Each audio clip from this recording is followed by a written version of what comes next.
धीरे से आंखें बंद करो और सोचो, रात का वह समय जब चारों ओर सिर्फ सन्नाटा फैला हो, हर तरफ अंधेरा और सिर्फ हवा की सरसराहट जो पेड़ों की शाखाओं से टकराकर कानों में फुसफुसाती है।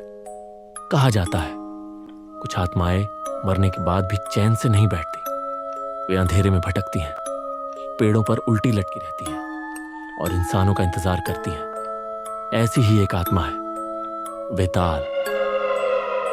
शुरुआत बहुत बहुत पुराने समय में, जब राजा विक्रमादित्य न्याय और शक्ति से अपने राज्य पर राज कर रहे थे, एक रहस्यमयी डरावना प्राणी उनके जीवन में आया, वेताल। वेताल केवल एक भूत नहीं था, वो एक ऐसा प्राणी था जो मृत शरीरों में चेतना बसाता था। हर बार जब राजा उसे अपने कंधे पर उठाते, वेताल धीरे धीरे एक कहानी सुनाता जिसमें भयानक रहस्य और डरावनी घटनाएं होती, और उसके अंत में एक सवाल पूछता।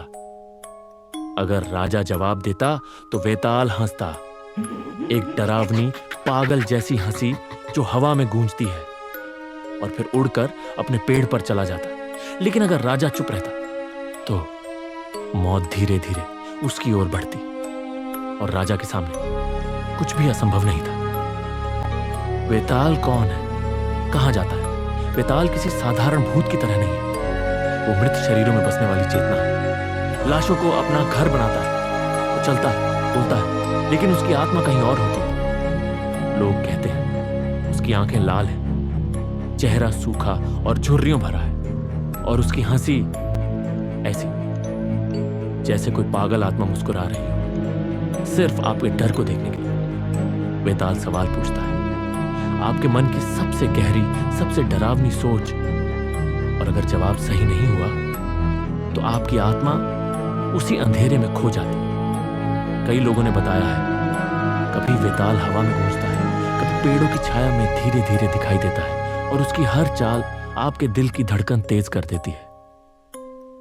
महाराष्ट्र, कर्नाटक, इन जगहों में आज भी वेताल की पूजा होती है। लोग मानते हैं वो गांव की रक्षा करता है, खासकर जब कोई बुरी आत्मा पास आती है।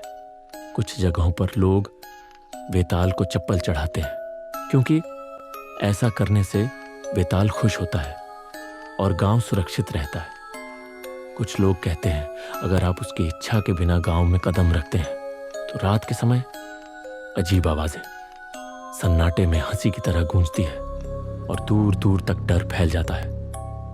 सच क्या है? तो क्या वेताल सच में कोई आत्मा है, या बस हमारी कल्पना का हिस्सा है? शायद वो हमारे अपने डर का चेहरा है। वो हमें वही दिखाता है जो हमने अपने भीतर छुपा रखा है। राजा विक्रमादित्य से लेकर आज तक वेताल हर उस इंसान के सामने आता है जो सच्चाई से भागता है, और पूछता है, तुम्हारी आत्मा की कीमत क्या है? वेताल कहता है, डरो मत, मैं मौत नहीं हूं, मैं वह सवाल हूं जिससे तुम भाग रहे हो। अगर आपको यह कहानी पसंद आई तो वीडियो को लाइक करें, चैनल को सब्सक्राइब करें और कमेंट में बताएं, क्या आपने कभी किसी अंधेरी जगह पर कुछ अजीब महसूस किया है?